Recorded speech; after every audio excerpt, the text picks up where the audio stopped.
I am down good old Barry Bados today, checking out the GH7, the Leica Deluxe 8. Of course, this is the video for the GH7 and my general opinions on it. Now, I am a full-frame shooter, but I do always enjoy a little bit of Micro Four Thirds fun, and both of these cameras today are actually Micro Four Thirds, so it kind of suits that we shoot the same thing, right?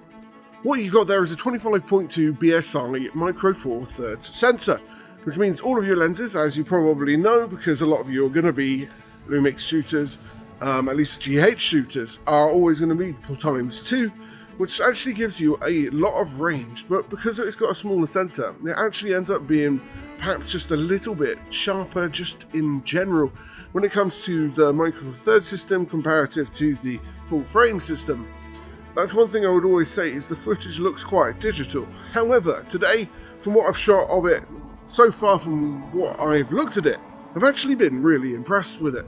Of course, you've got that 5.7K at ProRes internal, but you've actually got the ability to shoot it at 5.7K at 50 frames, which is quite impressive and just all around gives you some really nice looking footage.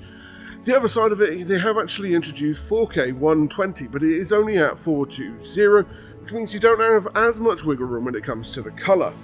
Talking about the colour, what's been quite crazy about this camera is that Lumix have teamed up with ARRI to give yourself ARRI log. Now, I'm not going to shoot much of that today, but I can confirm that the footage that I've got out of it has been pretty cool, and I guess I'll have to go with Stuart in the edit suite to give it a thumbs up, if it actually turned out pretty good. This camera does benefit from having the Phase Detect Autofocus from the other Micro Four Thirds systems and full frame systems Lumix have actually given recently. And this is something that has actually improved the likelihood of, for example, me getting a Lumix camera, because you've actually got decent autofocus. And it's what I've always really preferred shooting Sony with. And now that they've got that, included with the amazing Lumix color science, which I would arguably say is a little bit better than Sony, it's starting to get more and more tempting. But 13 plus stops of dynamic range, which means you're going to have just, again, beautiful looking footage, absolutely excellent, can't complain about it at all. And it can't be said when it comes to a Lumix camera without mentioning the fact that you've got open gate here, which again allows you to really crop for social media posts just that little bit easier, making the workflow between let's say a YouTube video to a Insta reel just that little bit easier. The image stabilization is supposed to be improved here, and I tested it out on the I tested out the image stabilization down by Barry Beach along the pier side, and we managed to actually get some pretty cool shots. Again, image stabilization is something Lumix aren't known for, and they produce excellent image stabilization. I did actually have a little bit of fun with this camera at Wales and West as well, which I put some of the footage in.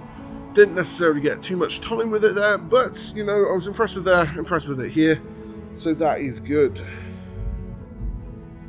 Of course, with this camera, you do have actually got you've got the ability to use the fan, which allows you to cool down for those long amount of recording times.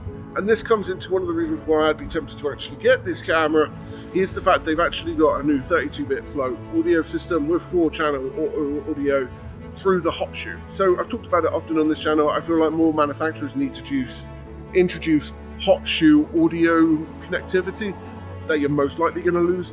It actually just adds that little bit of ease for workflow and just like literally banging your camera together, get ready, shoot, and action, essentially.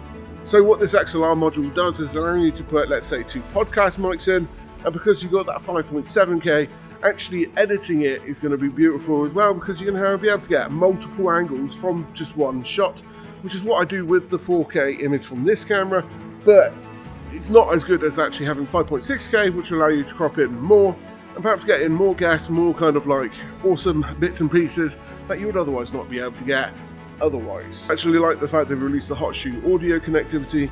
It's really useful, and at this stage, every manufacturer should do it because it is the future. And another reason which I would say this is actually tempting, and any Lumix camera would actually be tempting over some of the other manufacturers, especially when they say they got dust and moisture resistance, is this has got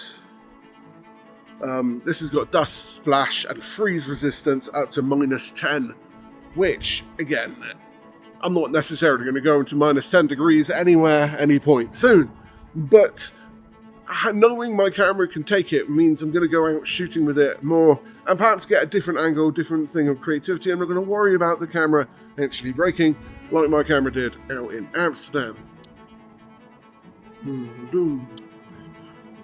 So my thoughts on this camera is that it feels really nice in your hands. You've got great connectivity there across the board, especially with that Wi-Fi connection.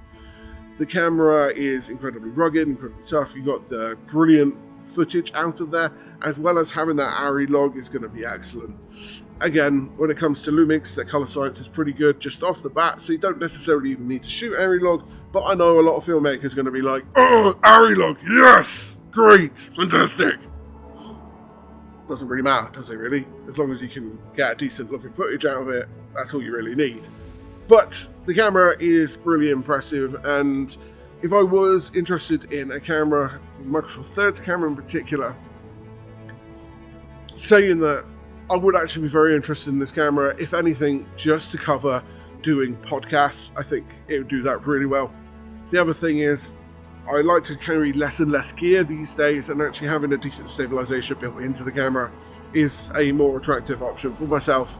So there are a lot of things that I am tempted by with this camera, and well, I'm assuming you're going to be tempted by yourself.